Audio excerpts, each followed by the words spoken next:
On va lire dans les livres de Hébreux 6, chapitre 7, et puis on va lire dans Samuel 28, à partir du verset 6. Hebrew is in the New Testament. Okay. It's after Corinthians, something like that.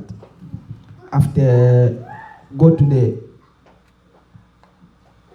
okay, New Testament.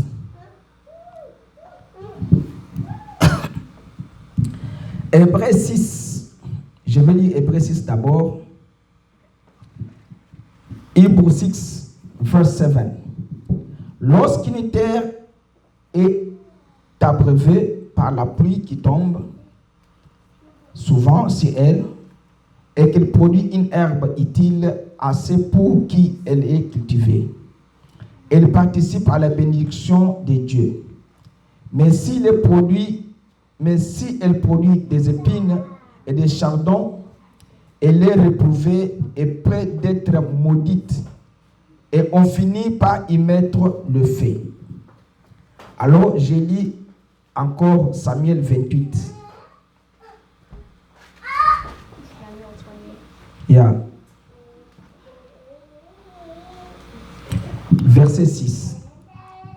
Et Saoul interrogea l'Éternel, et l'Éternel ne lui répondit pas, ni par songe, ni par l'Urim, ni par un prophète.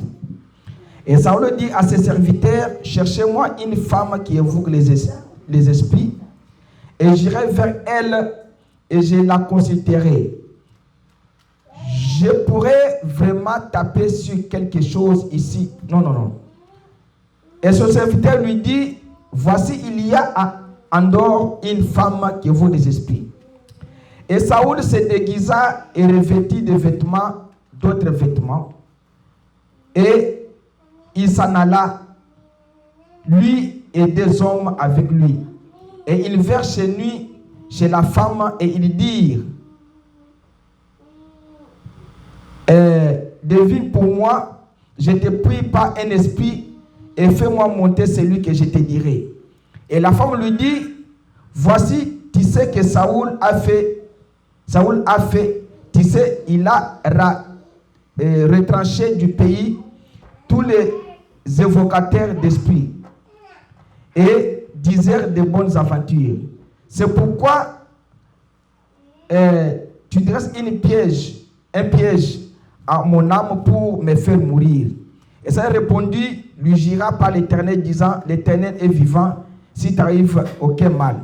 Et la femme dit, qui te ferai-je monter? Et il dit, fais-moi monter Samuel. Et la femme vit Samuel, et elle poussa un grand cri, et la femme parla à Saoul, disant, pourquoi m'as-tu trompé, es-tu Saoul? Et le roi lui dit, ne crains point, mais que vois-tu? Et la femme dit, je vois, à Saoul, je vois des dieux qui montent de la terre. Et il lui dit, quelle était la forme? Et il dit, c'est un vieillard qui monte.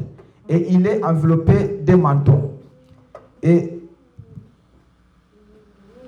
il est enveloppé de manteaux.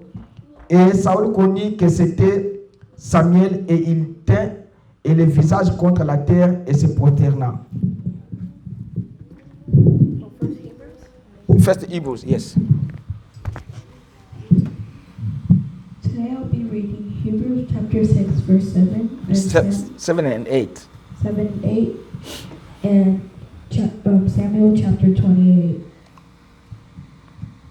Hebrews chapter 6, verse 7 and 8 says, For land that has drunk the rain that often falls on it, and produces the crop useful to those for whose sake it is, cultivated, receives and blessing from God. But if it bears thorns and thistles, it is worthless and near to being cursed, and its end is to be burned. Okay. Samuel. Now I read Samuel chapter 28, verse 6. verse 6. Okay. Start the 6. And the soul inquired of the Lord did not answer him. either by dreams or by Urim, or by prophets. Then Saul said to his servant, Seek out for me a woman who is Midian, and I may go to her and inquire of her. And his servant said to him, Behold, there is a Midian and Endor. To Saul disguised himself and put on other garments and went, he and the 2 men with him. And they came to the woman by night. And he said, Divine for me by a spirit, and bring up for me whomever I shall name to you. The woman said to him, Surely you know that Saul has done how he has cut off the Midians and Nashornites from the land. Why then are you laying trap for my life to bring about my death? But Saul swore to her by the Lord, As the Lord lives, no punishment shall come upon you for this thing. Then the woman said, Whom shall I bring up for you? He said, Bring up Samuel for me. When the woman saw Samuel, she cried out with a loud voice. And then the woman said to Saul, Why have you deceived me? You are Saul. The king said to her, Do not be afraid. What do you see? And the woman said to Saul, I see God coming up from the earth. He said to her, What is his appearance? And she said, An old man is coming up, and he is wrapped in a robe. And Saul knew that it was Samuel, and bowed down to his face to the ground and paid homage. Ok. Seigneur Jésus, nous te disons merci pour la parole. Merci pour tout ce que nous avons lu. C'est ta parole à toi. Moi, je suis un être humain. Je n'ai pas de connaissances, une instruction de pouvoir parler de bonnes choses ici devant. Cette chair est à toi, Seigneur. Quand nous montons ici, c'est pour la bonne édification du corps de Christ. Seigneur, même les petits mots que nous allons dire à cet endroit, que cela édifie nos âmes. Maintenant, le contexte t'appartient. Moi, j'ai lu les textes que toi tu as écrits dans cette Bible sainte. Alors, éternel Dieu, écarte-moi du chemin, mon frère, ma soeur, afin que nous puissions tous écouter ce que tu vas nous dire et ce que nous écouterons pour ton honneur, pour ta gloire, au nom de Jésus. Amen. Amen. Ok. Ce matin, je dois parler un peu sur les influences. C'est une petite prédication qui est liée à la démonologie, domaine religieux. Alors, mais je dois parler sur les influences démoniaques dans le monde religieux. Parce que, tel que nous sommes ici, nous sommes nés dans des familles différentes et nos familles africaines ont beaucoup de choses. Et nous devons savoir que même si nous venons à l'église, William Branham dit qu'il n'y a que 3 sortes de croyants. Même si nous venons à l'église, nous sommes 3, alors il n'y a que 3 sortes de croyants. Alors nous devons maintenant savoir que quand nous marchons ici, nous venons à l'église, nous avons des frères et sœurs. Ne crois pas seulement que quand quelqu'un vient dans une église du message ou dans une autre église, et il est toujours un vrai frère ou bien une vraie sœur. Et puis autre chose est que tout le monde qui vient à l'église, non, j'ai mis ça à 60, ça va refroidir. Ce n'est pas dire que quand on vient à l'église, ou bien quand Dieu parle à travers quelqu'un à l'église, cet homme-là a Dieu. Non.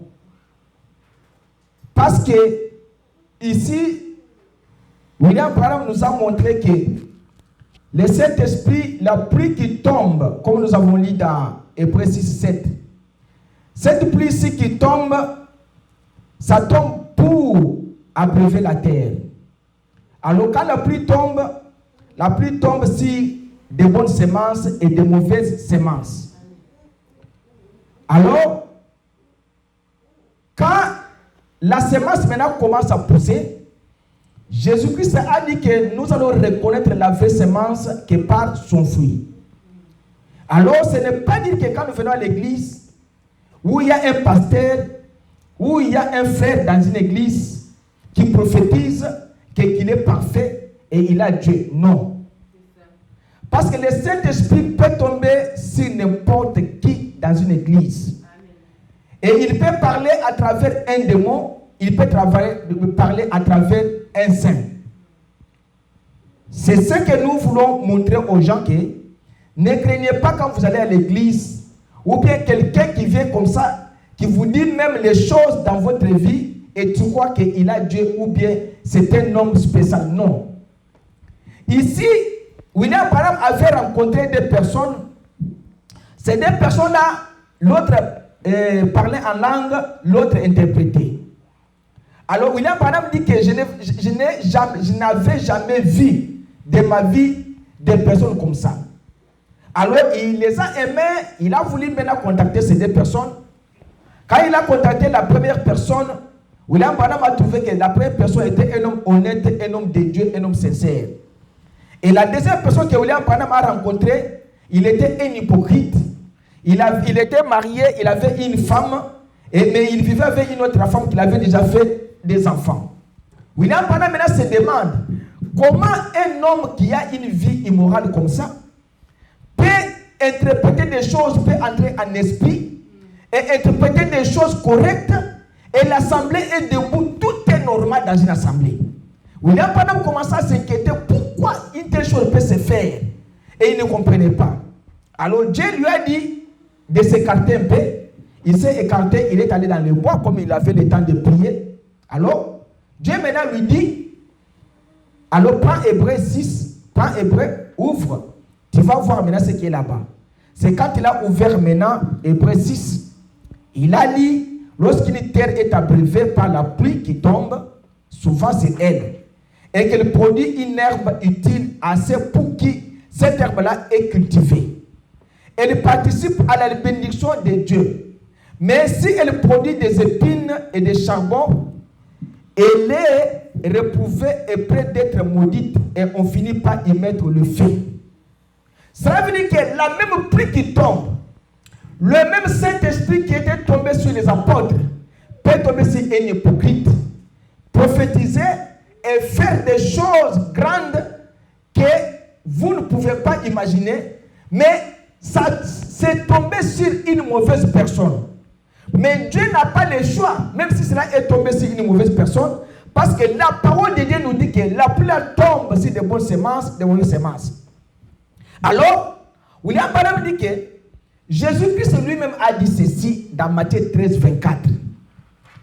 Il proposa une parabole aux disciples et il dit, le royaume des cieux est semblable à un homme qui a semé une bonne semence dans son champ. C'est que l'homme sort, l'homme commence à semer, il ne faut pas faire ces histoires comme ça. L'homme sort, l'homme commence à semer la semence dans son champ.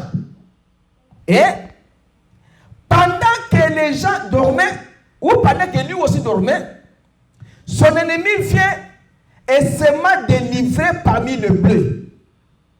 Alors moi j'ai mon champ, j'ai semé le maïs, je suis allé dormir. Mes serviteurs sont allés dormir. Après quoi, l'ennemi vient la nuit, l'ennemi commence à semer maintenant livrets parmi les blés. Et s'en alla. Lorsque l'herbe eut poussé et donné du fruit, l'ivraie parut aussi. C'est que quand le maïs monte, donne des fleurs, l'ivraie aussi croît aussi et donne aussi des fleurs. Ensemble, dans un même champ. Alors, les serviteurs du maître de la maison vinrent lui dire, Seigneur, n'as-tu pas semé une bonne semence dans ton champ? Il dit, oui, j'ai semé une bonne semence dans mon champ. Mais d'où vient donc qu'il y a des livrets? Pourquoi il y a maintenant de mauvaises semences qui sont sorties maintenant dans ces champs-là? Alors lui ne comprenait pas. Maintenant, les serviteurs résolurent en eux-mêmes disant, et veux-tu que nous allions l'arracher? Vous voulez que nous allons maintenant couper ces mauvaises herbes-là, ces branches des livrets-là, qu'on coupe seulement tout arbre là. Il dit non, il ne faut pas faire ça. Il dit que si vous parvenez à couper, vous couperez aussi la bonne semence. Vous ne pouvez pas le faire. Mais, il dit, vous déracinez en même temps le blé. Laissez croître ensemble l'un et l'autre jusqu'à la moisson. Laissez maintenant ces mauvaises semences et de bonnes semences croissent ensemble. Jusqu'à ce que ça va produire les fruits. Alors, rachetez d'abord l'ivraie, liez-la en gerbe pour la brûler. Mais amassez les blés dans mon grenier. Il dit la première des choses que vous devez faire, vous devez arracher l'ivraie et lier ça en gerbe et brûler cela. Après quoi, prenez de bonnes semences, mettez ça dans mon grenier. Qu'est-ce que Jésus voulait dire aux gens? Nous venons à l'église, il ne faut pas regarder ton voisin. Il ne faut pas regarder que celui-ci est plus spirituel que moi. Non. C'est à leur vie que nous connaîtrons qui est le vrai et qui est le mauvais. Jésus est passé par un figuier. Le figuier, l'arbre n'avait pas de fruits. Parce que ce n'était pas sa saison. Jésus a trouvé bon de maudire l'arbre qui n'était pas sa saison. Pourquoi? C'est parce que l'arbre n'a pas reconnu la présence de son créateur. Comme l'arbre n'a pas reconnu la présence de son créateur, Jésus a dit que c'est un faux arbre. Désormais, que personne ne mange de ton fruit. Bien que c'était un bon arbre, alors il a dit que non, désormais, que personne ne mange de ton fruit. J'ai vu quelqu'un aujourd'hui qui a placé quelque chose sur l'internet. Il glorifie un pasteur dénominationnel. Il dit que cet homme, il est bon. Je pense que cet homme ira au ciel. Parce que la manière dont cet homme élève William Branham dans son église, l'église dénominationnelle, il parle du bien du prophète. Je crois que cet homme ira au ciel. Maintenant, je vais aller dans les commentaires.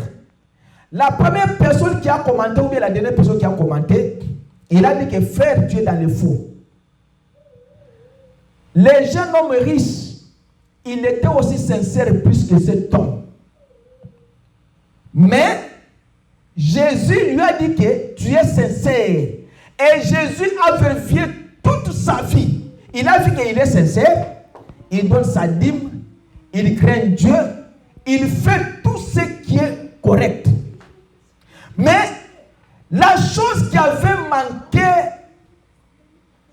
à ces jeunes hommes-là, c'était quoi? Il n'avait pas voulu croire en Jésus, la parole que lui avait dit. Va et vends tout ce que tu as, viens et suis-moi. Alors l'homme là a dit, ce n'est pas que vous élevez le message, ce n'est pas que vous élevez le prophète, cela vous garantira que vous irez au ciel. Non. Le problème, c'est que le fruit que vous produisez là, c'est quel fruit? Parce que lui parle de William Branham, bien sûr. Est-ce que lui a cru même que le message est une vérité? S'il a cru que le message est une vérité, alors transforme ton église en une église du message. Commence à prêcher le message de ton église. Tu verras maintenant comment les gens vont sortir de cette église-là. Parce que le message a des principes. Ce n'est pas dire que nous venons dans une même église qu'on peut dire que non, cet homme ici a Dieu et l'autre n'a pas Dieu. Tu peux me regarder voir que non, moi je n'ai pas Dieu en moi, mais quelqu'un d'autre me regarde et dit non, il a Dieu en lui. Pourquoi? Parce que le fruit que je produis, ça témoigne de moi. Il y a des Français qui disent que vos actions parlent plus fort que vos paroles. Vous pouvez toutefois parler bien, mais la manière dont vous faites des actions, cela les gens ne croient pas. Alors ici, nous avons lu maintenant ici, dans le livre de Samuel, nous avons compris comment Samuel, William Branham explique comment Samuel avait contacté la femme d'Endor, la sorcière. Mais la Bible dit que lui, Samuel prophétisait. Et ici, William Branham veut nous dire que dans la vie, comme dans Joël 2, il est dit, la pluie du dernier jour. Pierre l'a dit dans Acte 4, Acte 2, et Daniel a parlé dans Daniel Jérémie a parlé, Joël a parlé dans Joël 2. William Branham dit que Samuel était un prophète. Samuel avait l'esprit de prophète sur lui, il prophétisait. Et William Branham dit que la pluie du dernier jour, il dit que je ne dirai rien contre vous, pas plus que j'en dirai contre les assemblées ou n'importe quelle assemblée de baptistes. Si quelqu'un prophétise, ce n'est pas dit que comme il prophétise, vous allez le nommer qu'il est prophète. Comme dans les dénominations, comme les dénominationnels font. William Branham dit qu'on ne devient pas un prophète. On est né prophète. Et il dit qu'on n'est pas prophète parce qu'on nous a imposé le main et envoyé. On est prophète. Voyez, dans la Bible, il y a un don de prophétie. C'est là que vous avez fait l'erreur. La différence entre les dons de prophétie et le prophète et un prophète. Dans Hébreux 1, la Bible dit que après avoir autrefois à plusieurs reprises et de plusieurs manières parlé à nos pères par les prophètes, Dieu dans ces derniers temps nous a parlé par les fils, qu'il a établi héritier de toutes choses par lesquelles il a aussi créé le monde. Et comme Saoul avait l'esprit de prophétie sur lui, il a quitté et il est allé consulter cette femme-là. Pourquoi? Parce que Dieu l'avait déjà quitté. Et la Bible dit que quand on a un esprit de prophétie ou bien on a un don de prophétie, cela n'est pas dit qu'on est prophète. Parce que être un prophète, c'est un don. Avoir aussi le don de prophétie, c'est un don aussi. Alors, il est dit que dans une église locale, il y a 9 dons spirituels. Et ces 9 dons-là sont dans 1 Corinthiens 12, 4 à 11. Il a énuméré ces dons-là de prophétie. Parce qu'ici, je vous montre d'abord comment Samuel, lui qui avait Dieu, qui prophétisait, comment il est allé voir cette femme-là d'Andorre qui ouvrait les esprits. Pourquoi il est allé? Il est allé parce que Dieu lui avait quitté. Il voulait consulter Dieu dans tous les moyens. Maintenant, ici, on dit que dans une église locale, William Branham dit qu'il y a 9 dons spirituels en action dans l'école du Christ. Ça pourrait être sur cette femme ici, ce soir, la prophétie, et il pourrait que ça soit plus jamais sur cette femme-là. Ça peut être sur une autre femme un autre jour, sur un autre homme un autre jour. Ça peut jouer comme ça dans une église. Parce que quand il y a un don dans une église, la Bible dit que quand on donne un message à l'église, ce message-là doit être jugé par 2 ou 3 personnes juges. Et il se pourrait que ce soit si cet homme, si la fois après, il se pourrait que ce soit si un autre homme, la fois après, ça ne fait pas d'elle qu'un prophète. Ça fait des personnes un prophète. C'est un don de prophétie qui est en vous. Et William Branham dit que avant qu'un homme prophétise et qu'une prophétie puisse être donnée à l'église, cette prophétie doit être jugée en présence de 2 ou 3 juges spirituels. Alors il dit, vous pouvez tous prophétiser successivement.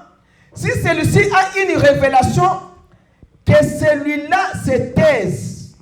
Dans ce cas, il serait tout prophète. Selon l'enseignement d'aujourd'hui, non. L'église pentecôtiste en a tout mélangé. C'est pour cette raison que Dieu ne peut pas entrer tant que nous n'aurons pas redressé et aligné les choses sur la Bible. C'est exact. Il faut trouver le bon sentier. Comment peut-on bâtir une maison sans regarder le plan? Voyez, il dit qu'il faut prendre un bon départ.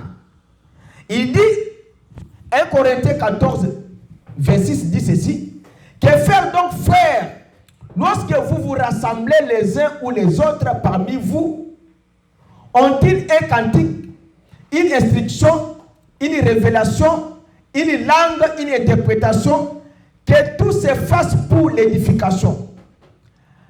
En est-il qui parle en langue, que 2 ou 3 ou plus parlent, chacun à son tour, et que quelqu'un interprète?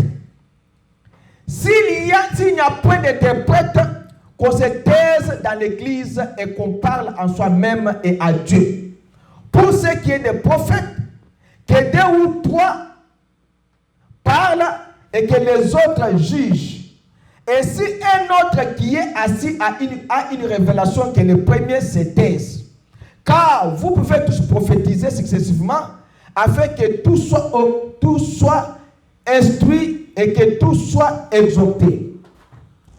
Les esprits des prophètes sont soumis aux prophètes, car Dieu n'est pas un Dieu de désordre, mais de paix, comme dans toutes les assemblées des saints. Ça, c'est ce que la Bible dit dans 1 Corinthiens 14. Et les dons de guérison et tous les dons, mon ami pentecôtiste, il dit que les dons sont dans l'église, toute personne dans l'église y accède. Et toute personne qui a été baptisée dans le corps d'un seul esprit, nous y sommes tous baptisés. Il dit, eh bien, j'ai le don de guérison. Mais la Bible dit, confessez votre faute l'un à l'autre et priez l'un pour l'autre, que toute personne prie les uns pour les autres.